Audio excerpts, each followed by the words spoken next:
Hello, everyone, and welcome to the 14th episode of DUExplorers. For those of you that are new here, either watching out there on Twitch or on YouTube, Explorers is composed of a group of fans that came together from the Dual Universe forums to discuss the latest news about the game every week. We talk about everything from news shared on NovaQuark's social media pages to hypothetical mechanics. Mostly, especially, we must about what we want out of the game and let our imaginations run wild with the possibilities. Of course, with that being said, we want to remind everyone that the opinions expressed on this show are our own, and we are in no way affiliated with NovaQuark or anyone employed by NovaQuark. Anyway, here is your host, Yamamushi. Howdy, everyone. How are you guys this week? I'm good. Good. How about yourself? I'm doing all right. Kind of tired. Nice, fulfilling weekend. Who do we have on tonight? What are you, 2000? Resident Space Wizard. And Wilkes Chekhov. Scruggs. And Trixine. Cool. Well, what did you guys do this week? Anything fun? Anything exciting? Major sunburn. About to say, somebody got a sunburn. They went on a vacation. I've been exploring lots of different space games. Ooh. Did you find anything good? Well, I've been looking at the idea that, some people will want something out of a dual universe that they may not get. And I was discussing this with Scruggs earlier. One of the games that I came across that I decided to get into is Planet Nomads. Planet Nomads utilizes a voxel building system with blocks. It makes it so you can make customizable aircraft, vehicles, and such. You get to explore procedurally generated planets. You get to then eventually build a spaceship and leave said planet and go to other planets. The one interesting aspect about it, though, is it's built more along the lines of like Space Engineers, where you can host a server yourself and then have all your friends come along. So people that aren't looking for the huge MMO aspect of it can find something that they like in that type of game. Cool. I heard Osiris New Dawn came out this week. Anybody get a chance to play that yet? Yeah, I have been testing it thoroughly. I've even managed to break it once. It's actually quite fun, although I do find it lacking a little bit in content. I do imagine, though, that will change. I also downloaded that one. It's fairly interesting in that on the day of release on Steam, which pretty much showed up out of nowhere, it was just like, oh, look, what's this? Osiris New Dawn. And I was like, oh, this looks amazing. I'm gonna download this. Downloaded it, and I was able to do very little on the first day. I could build like a habitat, and that was it, because nothing else was enabled. And the very next day, I was then able to build hovercraft and vehicles and all sorts of other stuff. So they're progressing quite quickly with that one. Well, that's good. An early access game that they're actually working on. Or rather, they make it pretty clear what they're working on. It's nice to see progress in an early access game, especially when you first buy it. Getting a lot of updates all at once, it kind of makes it feel like the developers really care. It kind of sucks when you buy an early access game and then you wait, a couple of months before the next patch comes out. I'm not going to name anything in particular. There's like a lot of them do it. Well, let's see, what's new in Dual Universe this week? Let's see, we have the new comic. We have reached 6,037 backers on the Kickstarter, and we are nearing the $500,000 US mark of our goal. We are starting to see the uptake of the view in the Kickstarter, so we should see funding hopefully by the end of the 8 days. Looks like we just broke 85% as the words were leaving your mouth. Yeah, I just noticed that myself. It just ticked up. 425,175 euros. out of 500,000. So only 75,000 euros left to go. I say only, still a bit, but I think I'm kind of optimistic about the end of the campaign push. Well, if the U-shape holds true, we've already suffered through the dip, and we're on the uptake on the rise last week. I would not be surprised. In fact, I would be happy to see if we get another 100, 150K. Yeah, that would be awesome. I keep seeing it go up. I haven't seen it go down at all. We've been looking at it for like the last 20 minutes. So it's good to see that it's still moving. Oh yeah, even just as you're looking at it. So a lot of progress today. I imagine that they're going to finish out the day somewhere in the range of, I don't know, 18, 19,000, if not 20,000 euros. So, In fact, I would not be surprised if in 3 days we have our goal of 500,000. I will go ahead and say that. I will bet we get 500,000 total in 3 days. I want to keep my fingers crossed. I was about to say the same thing. I'm keeping my fingers crossed on this one. Like I'm just hoping. We're so close. It's just right there. yeah, good stuff. Well, other than Kickstarter doing exceedingly well this weekend, although I know at the beginning of the week people were quite pessimistic about the Kickstarter status, and Novacork even posted a post on the forums to the effect of, so something to the effect of what will happen if Kickstarter doesn't succeed, and they outline like their contingency plans, and I mean there was even something in there about, if we can't make any of these things work and we don't meet Kickstarter, we may just have to cancel the game.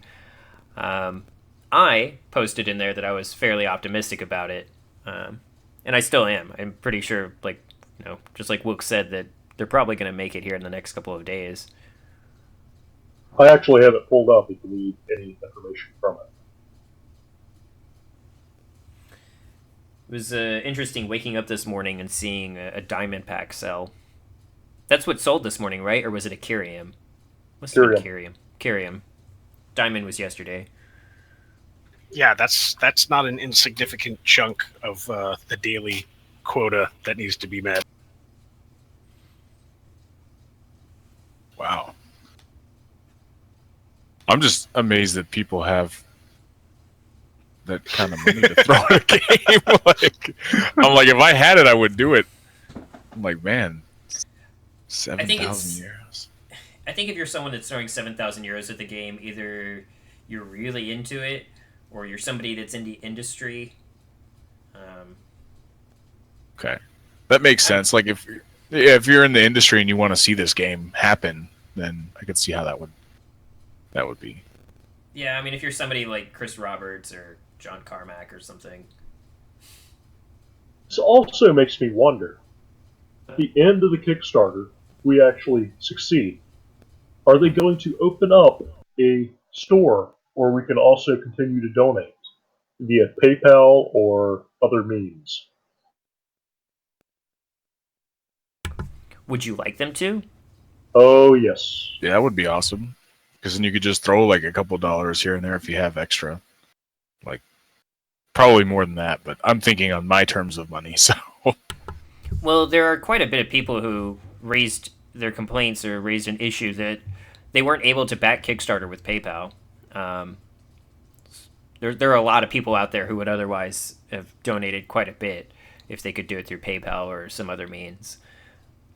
Actually, one of the things I noticed off the bat was a lot of people that complained about the fact that the €12 pledge or the $13 US dollars pledge, the Iron Founder pack, there was only 2,000 of them, and they would have very much been able to pay that. So, that's one of the things about Kickstarter. It's really interesting to see like people being able to pay for all this, but it's something else entirely when you have people that aren't able to contribute but want to. So they couldn't do $17, but they could do $13. I think that there are other ways to contribute, though. Like if you're somebody who can't. I mean, clearly there are a lot of people out there who would like to contribute, but don't have the money to buy into alpha, or maybe can't even buy into bronze or iron or whatever. I think another way you can contribute is just by getting the word out about the game. They certainly could use some help there. I know that there are plenty of forums out there and tons of people who have never heard of Dual Universe. So I think that's another way that you can contribute. Maybe not monetarily, but at least talking about the game and getting people interested in it. Because if you can't contribute, I guarantee you somebody out there that you're talking to will be able to. Yeah, you may know somebody that has some money. Let's see, what else happened this week? There's the major forum changes. Yes, new forum updates coming. Looks like we'll be getting some new sub-forums. Maybe looks like some language-specific ones are planned for the future. Like for German and Spanish, French, Italian, etc. players. There'll be different language forums. I remember there will be a fan fiction forum coming soon. Nice. I know I've specifically asked that we have one for a while. Yeah, I asked for fan fiction a long time ago too, and I think we were just told at the time was just to put it in the Library of Mankind. But I didn't like putting it there because it felt like that was meant to be more official things, and fan fiction was hard to gauge as like official or unofficial. I don't know, it just didn't seem like the right fit to put it into that forum. Then I noticed from your post, we also have the fact that we could potentially have new community managers. Yeah, I asked, and it said Nizeltar said that there will be community moderators on the forums, but they will be secret. They will be anonymous community managers, and then part of the agreement is that as a community manager, you can't tell people that you're a community manager. So like manager. Fight Club. Sorry. I'm getting the word wrong here, and I'm sure that they would snap at me for it. It's not community manager, community moderator. Moderator, not manager. Moderator. Oh, okay. You're not taking Nizeltar's job. No. So it's like a moderator Fight Club. You can't tell anyone about it. He might want somebody to do that eventually. Let's see. There'll be a fan art and fan fiction subforum and an off-topic subforum coming for sure. I imagine part of a moderator's responsibilities will be putting posts in the category that they actually belong in. Like, if something is off-topic, clearly it needs to be moved to off-topic. Merging forums, that kind of thing. Yeah. It would be a nice change of pace on the forums to have, like, every time there's a new thread about the subscription model, to have it merged into one thread. Yeah, please. Redirect. As far as fan art goes, I don't know if that will be a separate subforum. Perhaps looks like it'll be the same subforum. Fan art, I'm looking forward to, not only the visual art, but also perhaps audio, music that people are making, videos. Fan fiction, though, I've been thinking about perhaps holding a contest in November, and if the fan fiction subforum goes up, it would be the perfect place to hold the contest. Every November is the NaNoWriMo Challenge, and NaNoWriMo is a contest that takes place every year, every November, and the goal of the contest is to write a 50,000-word novel. And 50,000 words doesn't seem like a lot, but it is a lot to get it all crammed into 1 month. And then even when you're done, it's not really a novel so much as a short story's worth of writing. But the idea is that you finish it within the month of November. There's no monetary prize. There's no award that you get for actually completing it other than being able to brag about finishing it. I've attempted it a couple years. I finished it 1 year. I forget every other year to do it. But this year, I would like to maybe organize some sort of community event around NaNoWriMo to write a 50,000 word story about a dual universe. I might even contribute some prizes to give away. Of course, I probably can't give away anything like dual universe related, but I would like to give away like some writing software like Scrivener. Or, That could be interesting. That's pretty cool. Good. Sounds like fun. I'd probably participate. yeah, it's an easy way to motivate people to write some stories. I now want to contribute and write a story, but I think that's a conflict of interest now. Because I know you. I think he'll judge fairly. I'm Like Wardian. gonna try doing it. I mean, I can't give myself a prize, but I'm gonna try doing it anyways. And Yamamushi gives himself a pat on the back. Okay, fair enough. So if we do this, where would these stories be placed? Would they actually go to the NaNoWriMo something or whatever, or would you post it on our website? Post it on the forums. I probably put it on a GitHub repo. Everybody could, sends the stories to me, and then I put them on GitHub. I'm about to say, you're going to post a 50,000 word story on the forum? That's ambitious, sir. I mean, Do it. I don't know. 50,000 words is what? It's not a lot. Like, in terms of the amount of words, when you finish writing 50,000 words, you're going to feel like you didn't actually write that much. It's not going to look like a lot. Especially if you were to print it out, it would be something like 100 pages. That's a lot. Well, I mean, 100 pages compared to some novels that are like 500, 700 pages. But still, 50,000 words is quite an achievement, especially if you can write enough about Dual Universe in 50,000 words. Okay. That's about Otherwise- 180, 200 something pages? No, For it's a like kid? 100 pages. I was gonna say, like, if it's a kid's book. I'm thinking like Have you read 250 a? words per page on average on like a novel. It's a lot. If you have 100, if you've ever read a 100-page children's book, it's the longest book you've ever fucking read. It just goes by really slow. Oh, now Yama has to bleep you later. What? Really? I'm not gonna bleep anyone. I was gonna say, don't do that. That's, I mean, I guess. Then I gotta go through and listen to the episode again. Who wants to do that? No, just look around a minute 18. I'll make my wife do it. She'll listen to it. And Me and my phone. There was this new screenshot of Alioth released. I don't know if anybody saw this. It was posted in Discord earlier, but I have it up on a stream right now. You don't see a whole lot, but it's still nice to look at. It looks very realistic. I like the light refraction. Like, it's not just... I don't know if you're looking at the picture, but you can tell that it's not just like a... It's not like just an eclipse, like where the light would otherwise be eclipsed by the planet, the dark side of the planet. It's not just solid. Like, there's different shades of light.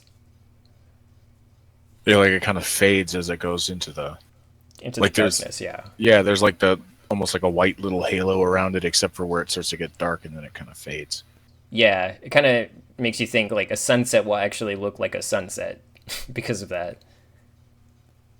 Well, they did show us that short video of like the time passing around the planet and the sun sets and such.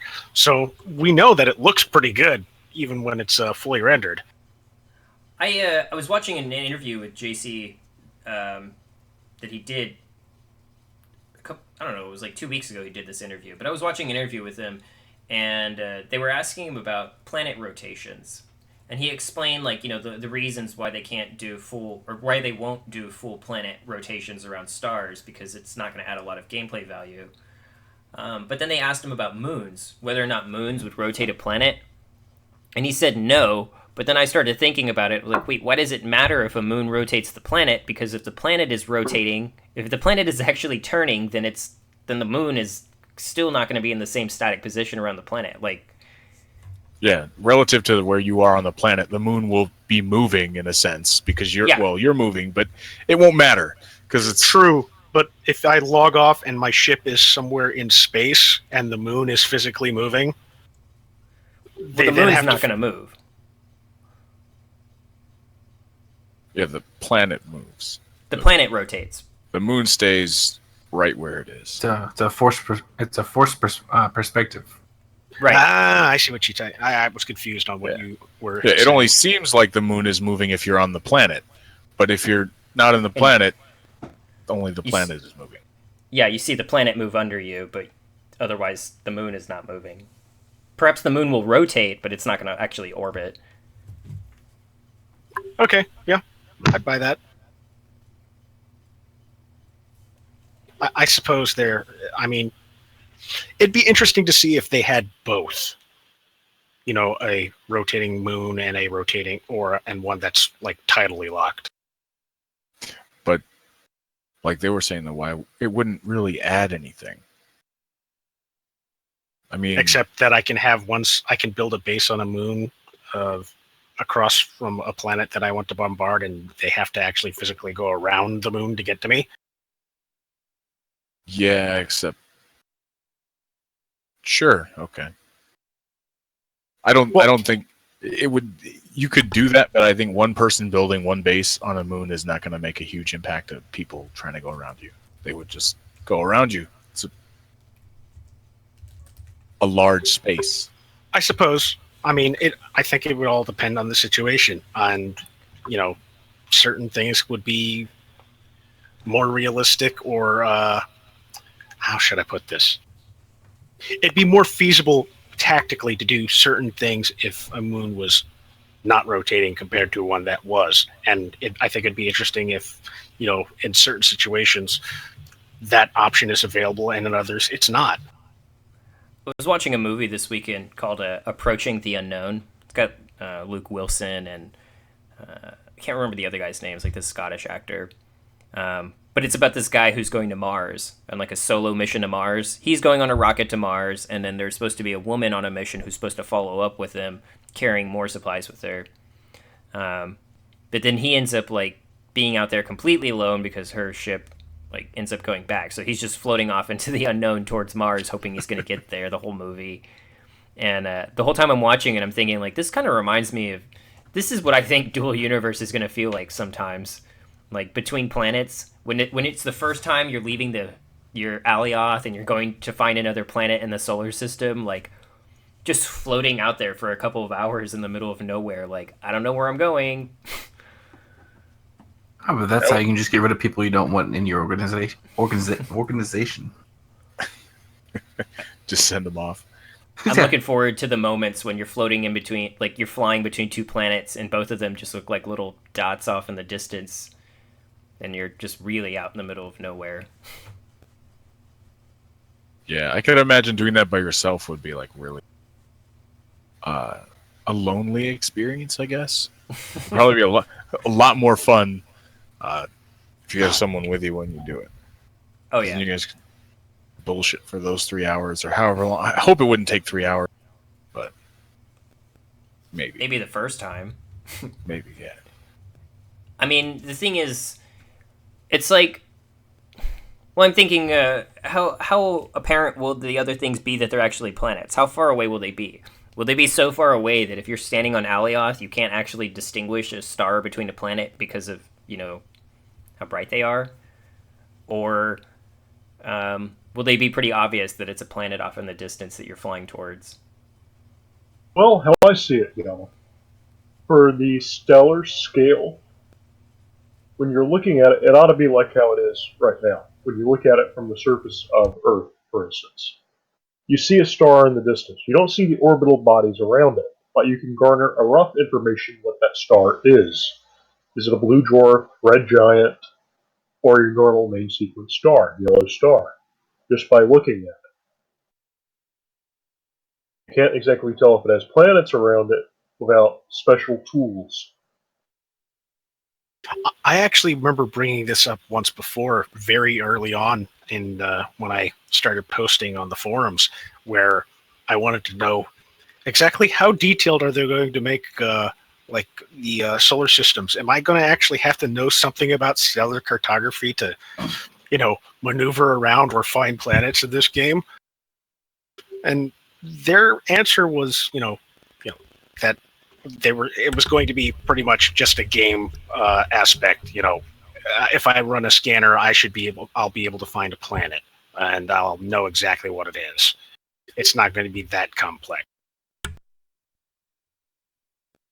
That's kind of good to know too. I mean, I don't want to be floating around forever trying to find planets.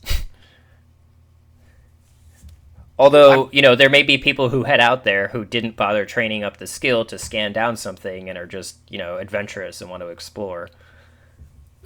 True. But, it was just one of those things where I think the argument was coming from a lot of people that wanted the maneuvering and having to plot courses just like Kerbal Space Program, for instance. Yeah, I saw some of those posts early on. I don't know. They made it pretty clear, though, really early on, that the game wasn't going to be like that. It wasn't going to be that detailed. And I get it. I mean, with the scale of the game they're trying to build, it doesn't make sense to add in orbital mechanics and everything at the same time.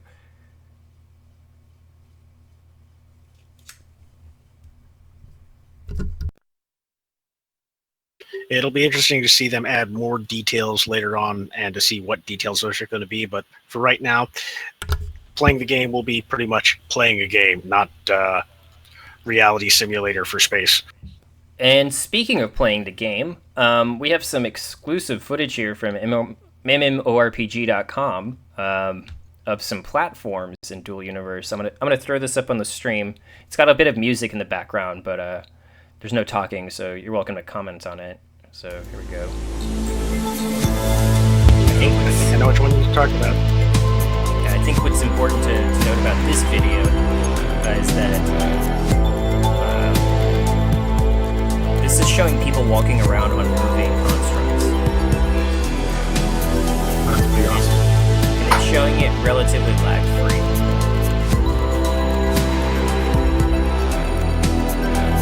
Now, correct me if I'm wrong, but isn't this the same platform that we saw that they were talking about? They gave us an example of this thing where you could actually click on it and then drag it out, and this platform itself is actually composed of multiple sections. Yeah. It's modular. Oh, that's cool. It looks like you're supposed to be able to make it like different sizes, different shapes, based on that preview they gave us. Yeah, it's cool to see how they put the cockpit right there on the platform so they could fly it. So basically, it's just a big flat ship. It proves what they were saying, though, that you need these pieces in order for the thing to fly. Like, you need a cockpit, you need engines, you need We need that directional thing at the bottom, the little blue thing to make it so you can turn it. So this is going to give a whole new meaning for I can fly anything. I also like that there's those personnel containers on on there too. I like that. I like the idea of just using these kind of platforms in the game. Like, instead of actually landing on a landing pad somewhere or docking inside of a station, to have one of these actually float out to you and you land on the pad, and then somebody working with the station actually flies you in. Yeah, that's pretty cool. And then they can you can unload your stuff onto the pad while you're doing that. Oh yeah, it may be interesting to see if somebody could do some Lua scripting and make this a somewhat automated system. I mean, you may see stuff like this in the game, like just transportation platforms across the surface. You're going to see giant platforms just flying across all the time, just moving cargo. Oh god, those are going to be targets. Or in major cities, perhaps. Yeah. Yeah, that would be cool. That. Yeah. Is this going to lead to us having like buses and transportation for people so they don't have to walk? Pretty much. I think so. This will be your floating cities. I mean, it's pretty easy to kind of scale this up and just think about building a building on top of this thing. Yeah, that's what I was thinking too. I'm like, you could make like a floating shop. Use the biggest core unit they have. Oh yeah, floating shop like in The Fifth Element. Oh, like cool. the noodle guy? Yeah, the noodle guy. How I see it is, you design the platform, you put a single square in the middle, and design your building however you want it there. That's your shop. You have either 4 compass points for each landing platform around it, or just fully enclose the thing in. With, I think it's 4 landing platforms for your compass points, and then 4 on the exterior corners. Gives you a total of,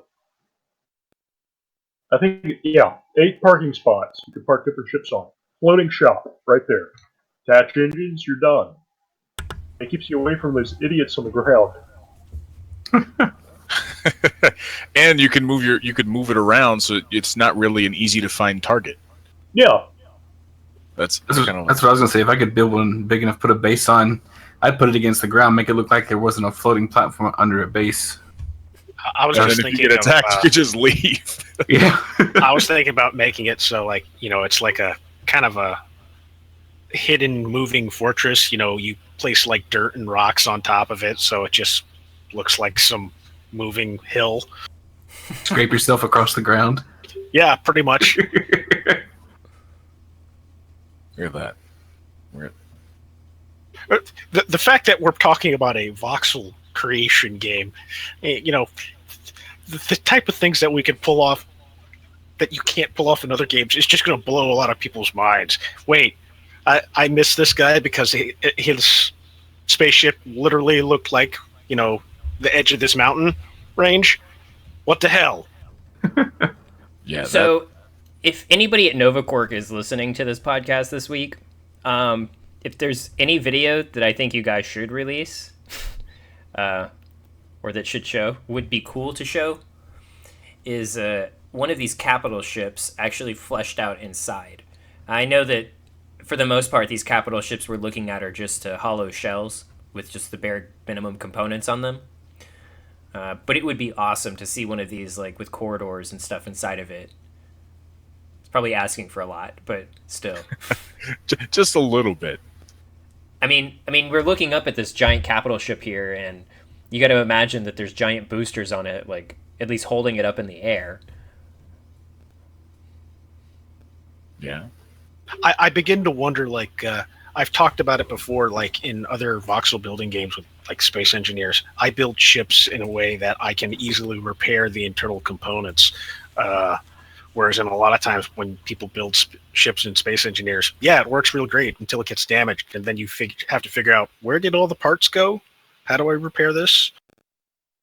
I think it'd be interesting to see how deep you could actually make some of these ships, or how realistic you could make some of these ships in terms of ruggedness. I think it'll be pretty easy to repair the ships. Well, I mean, easy in terms of finding out what's broken, only because of the snapshot and the blueprint system. Like, you're going to have a snapshot of anything you build. So repairing it is just a matter of going back to the snapshot you had. Right. I mean, I've actually seen ships in real life where everything was crammed into wire runs and conduits and things like that, and the ship worked. I'm talking like naval ships here. Like submarines, yeah. Yeah. And the vessels actually worked. But if you ever damaged anything, getting to that place where you had to fix it in that one place that, is just way the hell out of reach. I have to cut through a hole plating. I have to go through this door. I have to get past all these wires, past this conduit, and then I can reach the part I want to fix. I want to see the ship that barely escapes a battle using warp, and that their engineer has to, like, crawl through some vent that's been blown open in order to get to the piece they need to repair. I don't know. I just imagine like part of the ship being blown open and somebody having to cross into space to get to the other side of the ship so they can repair something. Yeah, it'd be interesting to see if well, how do I put this? The game will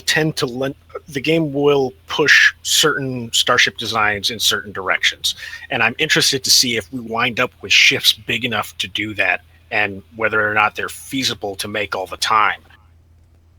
Yeah, I think for the most part, you're just going to see a lot of smaller vehicles, like four to six crew member vehicles. Not so much the 150 people battleships. You may call me crazy, but I might just end up stuffing the people to repair stuff right next to it in a little cubby. Like, chill out here. If it gets broken, fix it. Well, I mean, I've seen that would be smart. I've even seen it in like science fiction novels where they find a ship and it's made to be crewed by like 100,000 people, and they don't have nearly that amount of crew. So what do? They start automating a lot of the stuff. The ship doesn't work nearly as well, but it works now. So it could be interesting to see a lot of the gameplay that comes about because, I designed this big giant ship. Nobody wants it because nobody can crew the thing. So they said something here that kind of confused me, and I don't know how they're going to work this mechanic in. But they talked about, like in a cargo container, JC's, I think this was during JC's interview, but he talked about how if you had a cargo container and you put stuff into it for somebody else to ship, that person wouldn't be able to steal it from you because it has like an ownership tag on it. So like you are still the owner even though they're the one transporting it. So they can't steal it from you. And it kind of makes me think like, well, then how is theft and piracy going to work in the game? Like, will you actually be able to steal things from people, or? That's a good question, because I was thinking the same thing, because you could still move the container. They just wouldn't own everything in the container. They would only own the things that are theirs. And the things that are yours, they wouldn't be able to see. So how do you steal it? Can you steal it? That's a good question, because I have no idea. That's how that would work would be something that I have no idea. Maybe what makes me wonder is, are you going to hack that container? Or I think Trixine was just leading into this. Like, this is just my idea. Like, if you were to steal something from a box, would you lose some sort of quasi-security status that would prevent you from going into safe zones anymore? I was thinking along the lines of maybe if you're not around it within enough time, or it gets so far away from you, you lose ownership. I think it'd be interesting to see how the tags system works, because I think it's a lot more than just permissions and such. I think a lot of the tags that they're designing or coming up with are very specific to very certain situations. Like if I give you this to transport, it makes it so, like, as a perfect example, if you try and steal this, it's not allowed, but if this guy tries to steal this, it might be allowed, or if this guy tries to trade it, it's going to be under certain situations. It could be interesting to see that type of thing. I'm only using that as an example, not as a way I think it should be. But the tags and management system seems like every time they talk about it, it seems a lot more complex than just saying this person will have access to this. I think that there should be some punishment, like preventing somebody from getting into the safe zone if they've done bad things to other players. I mean, I think that goes without saying, though. Like, perhaps if you're out there killing other players, you shouldn't reap the benefits of just being able to run away from them back into the safe zone without any consequences. You know what they ought to do, Yama? Have some automated guns on the Ark ship that are capable of shooting at range to the border of the safe zone. You enter safe zone under red status, for instance, it will automatically target and fire at you if you're a known hostile player. I think that's fair. I think, would anybody really disagree with that? If you're a hostile player, you shouldn't be allowed to come back into the safe zone? I don't know. Is there a cooldown on that? Well, yeah, there would be a cooldown. I think it's an interesting idea. I think it needs a lot more development than, should the system be able to actually just shoot anybody who walks to this zone? How would it know? Maybe preventing you from using the equipment in the safe zone. I don't know, but I think that there should be consequences for just being an aggressive, hostile player. Consequences that are outside of just players having putting consequences on each other, but if there's this, I guess what I'm getting at here is still if there's a safe zone that perhaps players who are hostile should suffer consequences for trying to go back into a safe zone. Actually, I think it's something we should bring up in the alpha. I mean, if they have a system in place that recognizes who starts the combat between two people, it'd be pretty easy to tag people. 'Cause I've known other games to have it. Or, Trixie, and how I see it, is if you just killed one or several people, it adds time to that timer. Well, what if you kill someone in defense? Still get a timer? It would register who shot first. What if you targeted them That's what I'm accidentally? saying. Okay. Kind of, I don't know. We all know of Thinking about- plenty of MMOs where that's happened. Yeah. I mean, there was EVE Online, and what was the big battle in EVE Online? I can't remember the name of it. There was a specific name for the battle where they pulled in all the NPCs, and they were healing people that were otherwise attacking people, but the NPCs... That was the Battle of Vita. There's several of them. It's Was it the caused Battle the of Vita? Concord NPC police to go batshit crazy. Because too many people are firing at everything at everyone at the same time. So they don't know what to do. It has broken the AI on them when this has happened. And they just shoot randomly at anyone. It's funny as hell. It's definitely an excellent example of how clever players can cause havoc with a well-established system. You weren't supposed to be able to kill those NPC ships, and people were doing it. It took a lot, but yeah, it's a game mechanic that they ended up fixing anyways. So it's not like it ruined the game. Well, I mean, it's not the first example that's happened in an MMO that where some type of game mechanic got crazy out of control. I mean, WoW had what do you call it? Those disease outbreaks, the ones that the CDC actually went, we wanted to study this. Somebody went to some dungeon, got one of their pets infected with the disease, put the pet away, left the dungeon, brought the pet out in the middle of a city, and it just spread everywhere and killed everybody.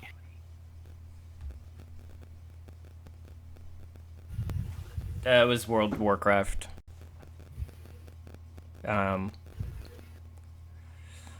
What was the name of the disease, though? You got it during a raid boss. Somebody just informed me that it was you got it in Zul'Gurub. But in either case, that's like a perfect example of a system that was in place and you shouldn't have been able to spread that out of control. Yet some clever players did.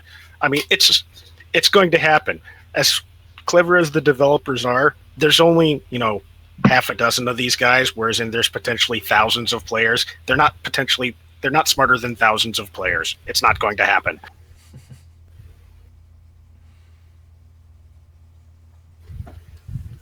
Well, what else was new in Dual Universe this week? I mean, that can't be it. Comic strip. So, Yes, but it wasn't an comic. official comic strip. It's not an official comic strip. Should make that clear. It is an unofficial comic strip. It is done by it's called The Outfit. It's they're an org started up by Dara Esande. If people have been paying attention on the forums. It's kind of entertaining. I really love the ads in it, especially the one that screams for Wanted Dead or Alive, Captain Torque Motor, 20,000 back reward. I thought that was cute.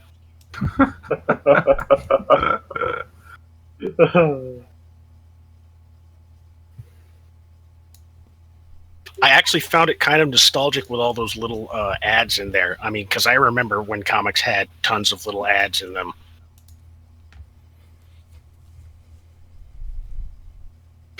Like the Space Monkeys thing, which seemed oddly appropriate for this game. I'll put them up. I'll put the comic up on the stream. I apologize if the pages are not in order.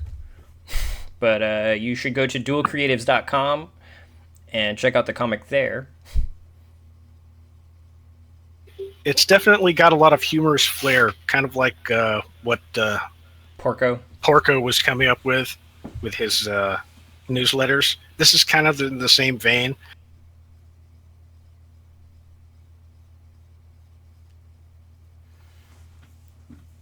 Interesting, I suppose, is the word.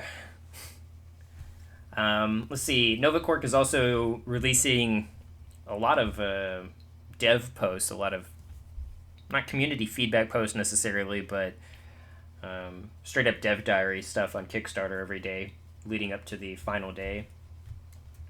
Which is pretty cool. A lot of it kind of goes into a little more detail about different mechanics. It goes reading the one about the player-driven economy. But like you were saying, it kind of didn't answer the question about the stealing stuff, which I think is kind of an important aspect of the player economy. Another thing that I think we forgot to note is that now that there are over 6,000 backers, they're at 6,041 right now. Every backer will be getting name reservations. They'll be getting not necessarily the physical ID card, but they'll be able to reserve their names now, all backers.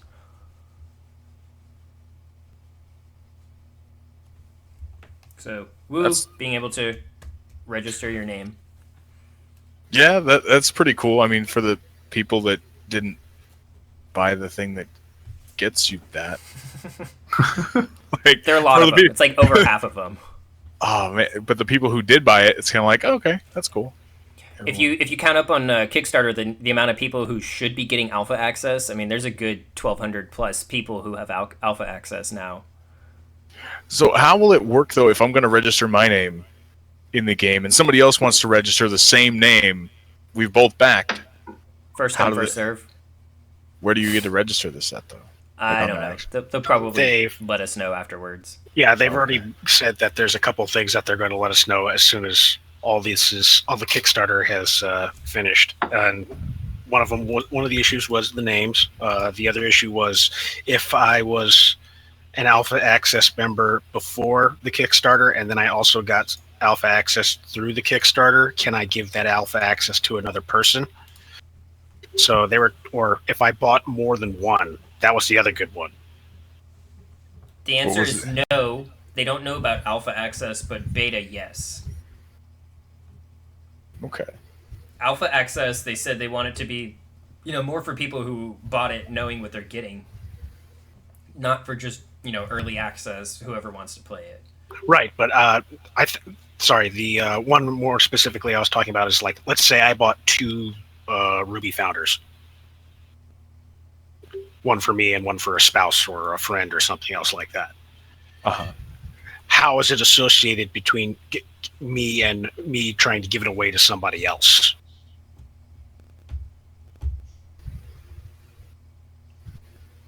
Did they answer that?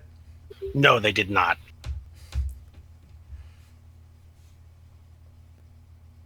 Well, that's when you start multi-boxing. Well, in any case, that's what I was saying. They've said that they're looking into that because they didn't currently have any system in place right now. Kickstarter pledges are associated with the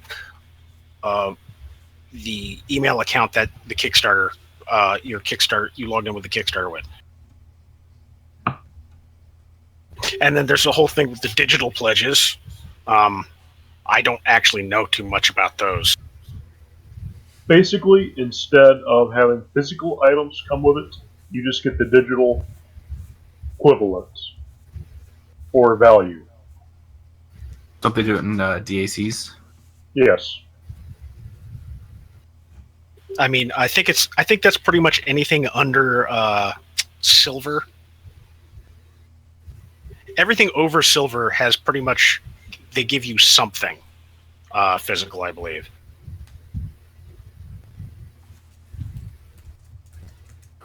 And it could be as simple as the ARC ship access card.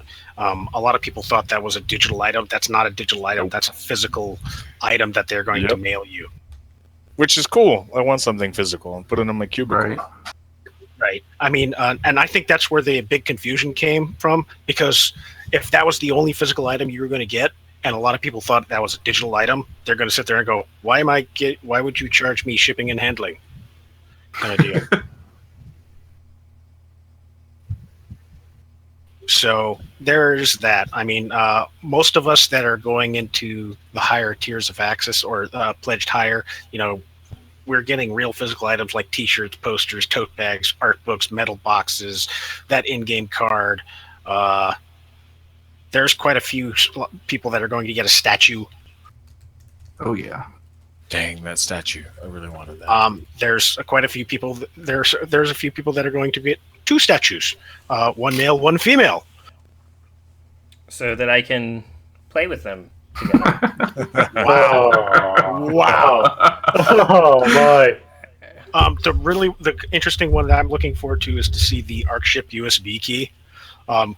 It's supposed to look like the ArcShip, and it's a USB key.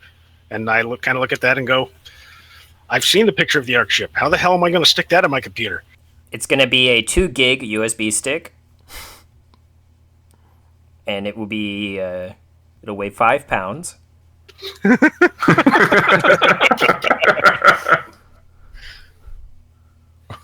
Hasn't the reward section of the Kickstarter been up there since it started? Yep. Yeah. How I don't understand how there's any confusion about the rewards. Well, Because it people was don't read. like I Right. said, some of the items in some of the pledges, like the ID card, was assumed to be a digital item by a lot of people. And if that was the only physical item you were going to get as part of your pledge, that led to some of the confusion of it being like, why am I having shipping and handling costs? When it does say physical reward if you scroll Right. further down. But like I said, Not everyone reads People everything. miss it. Right. Right. Yeah. Yeah, it says it in parentheses. I think that's the right word. Yeah. It's his physical reward there. there was actually for a while it was also thought like DAX would be physical items, like those cards those cash cards you kind of get like for That would have cost them so much money. It would have been such a waste. That's where that was the thought, I mean, because and you got to keep in mind that a lot of people that are coming to play some of these games, that's the world that they come from. They didn't get like an MMO access through a regular subscription, or they paid with a credit card. They went and paid physical cash at like Walmart for a card for that specific game, brought it back home, logged in, entered the code on that card. That's how they did it. So Yeah, if that's the only system that they know, that's how they can get confused. I suppose when you say coupon, it kind of makes it seem like that, but I don't see that happening anytime soon, though. I see that. I mean, I can foresee it happening if the game gets big enough. I mean, even EVE Online had time cards, but they were kind of hard to find.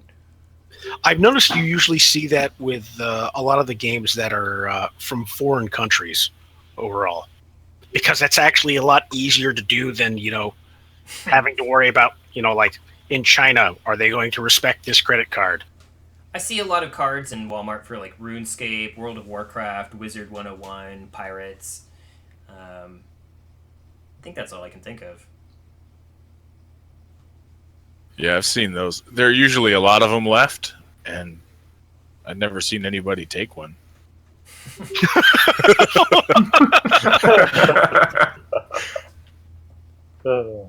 I know a ton of people play RuneScape that way, though. And I know a lot of kids probably, that's how they play RuneScape, is getting those cards every month.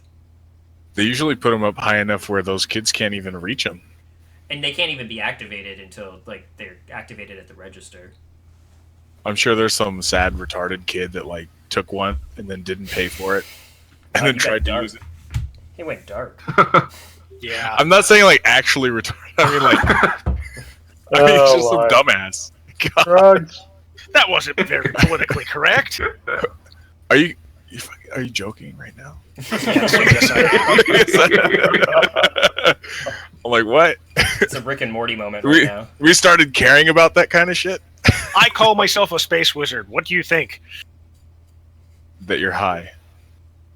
Exactly. Oh, no. Hold on a second. I'm going to pour myself more whiskey. Well, I can't That hear explains a sober. lot. we are not affiliated with Novacork.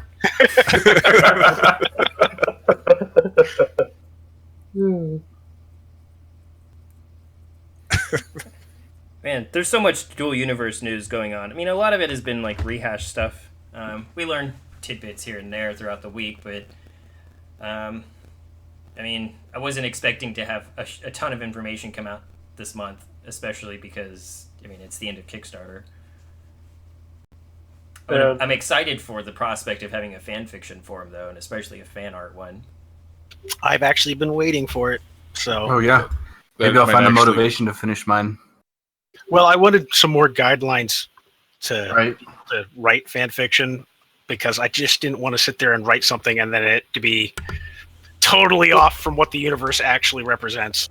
Here's the in thing. the game. With all games, I have never heard of a game where fan fiction, if fan fiction wasn't good enough, I mean, I've heard of lots of stories of fan fiction being good enough for it to be incorporated actually into the game, and for people to actually be hired on to companies to come write for them simply because of their fan fiction.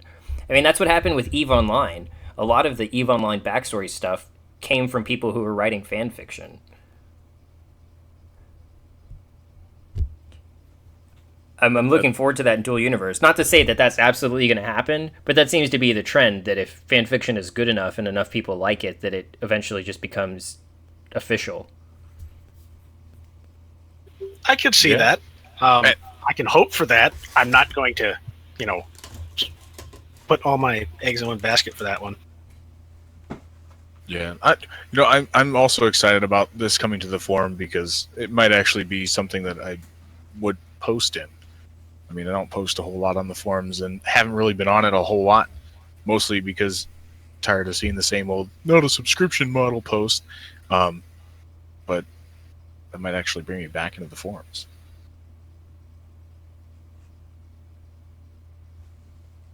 I just wanted some guidelines on what year is it? I think as long as you don't put like magic in there, you'll be fine. Wow. What year is it? How long is a day in the game? Yeah. Right. What kind? The names of different minerals. That would be good to have. I don't want to just make up a bunch of stuff to have to replace Yes, it later. Like, please. give us the names of what some of the materials are.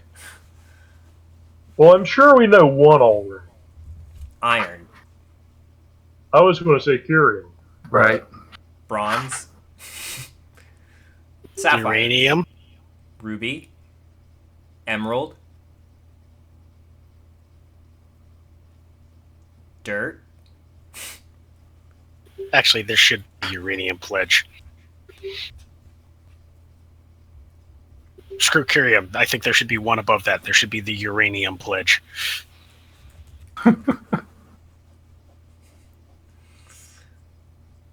Platinum. Cobalt is a good one. You're forgetting Yama. If Silica.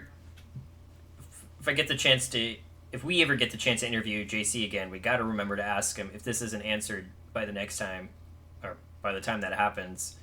Is the currency going to have a limit to the amount of currency in the game, or is the currency infinite?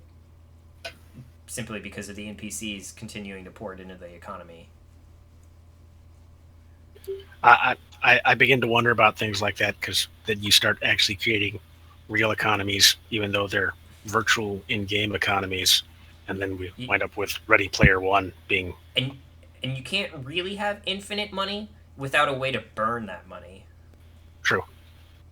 Usually that's done with NPCs as well, and since there aren't really going to be NPCs, then the way to curb that is to have a limit to the amount of money. And yeah, that opens up a lot of issues. I would like to know if it's going to be a deflationary or an inflationary currency. And Dual Universe comes up with its own form of Bitcoin. yeah, It kind of seems like what they're doing, right? Like there will be a maximum amount of money, and if that's what they went with, it would become I like think Bitcoin. we should definitely ask them about that. So there's one question for the list.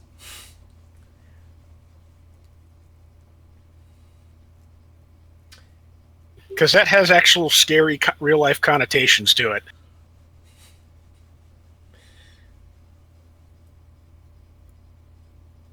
That's when you just create a service that people need.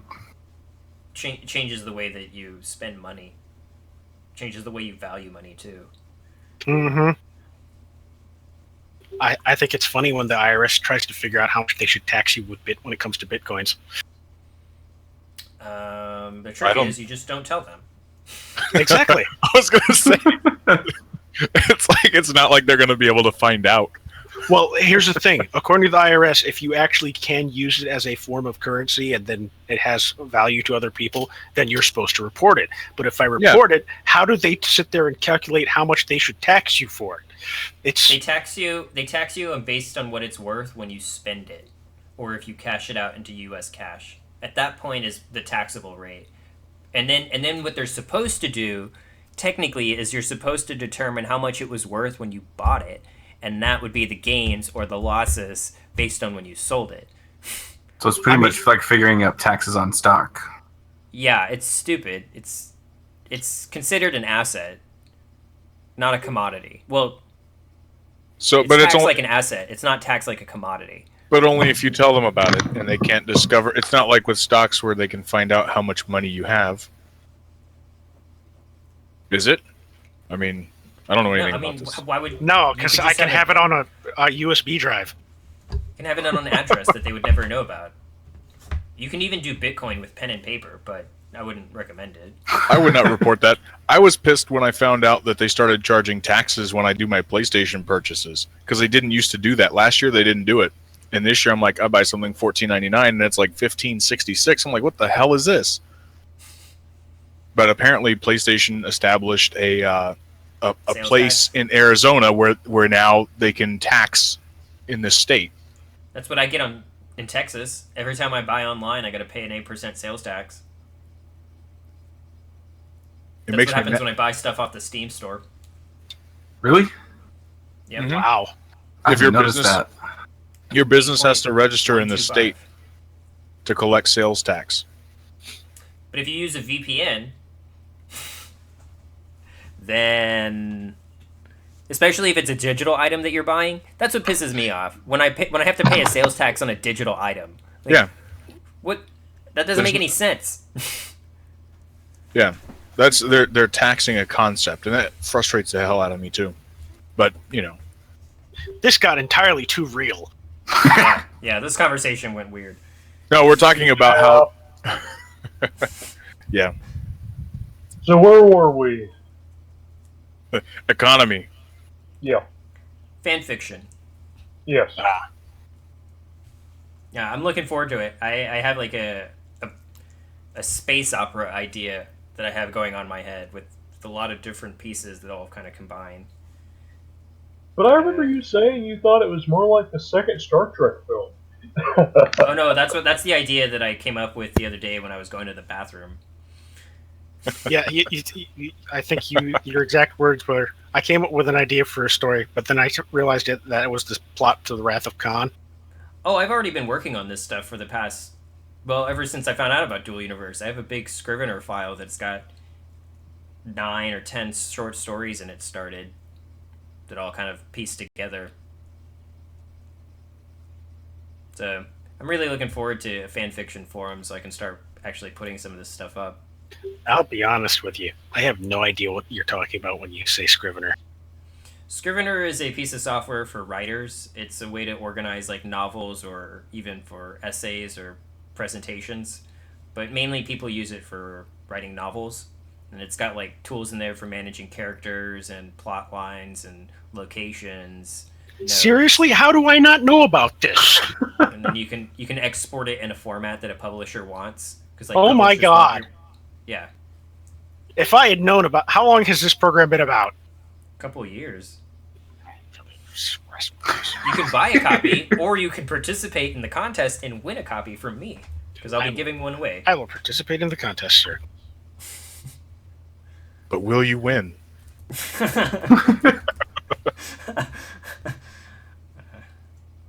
It's No, rigged. I like my really odds. good. It's kind of pricey, but you only have to buy it once. It's not like a yearly license or anything, and yeah, it's really great. You should check out the website. I'll send you the website actually. I'm already on it.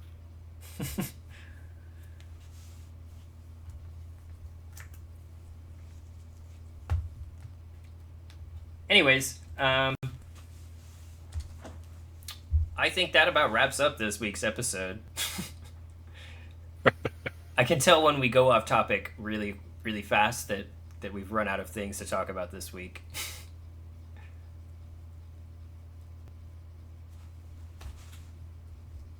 Nah, I don't think that one was. I don't think that's a good example of us going off topic. I think that's a good example of us realizing that we're delving into something that's way bigger than we are prepared for. I can agree with that. Well, this week will be exciting. Next week's episode, we will be, 2 or 3 days away from the end of Kickstarter? 2 days. It depends if we broadcast on Saturday or Sunday. We'll aim for Saturday. That will put us 2 days away from Kickstarter, because Kickstarter ends on Monday afternoon. Next Monday. Okay. Okay.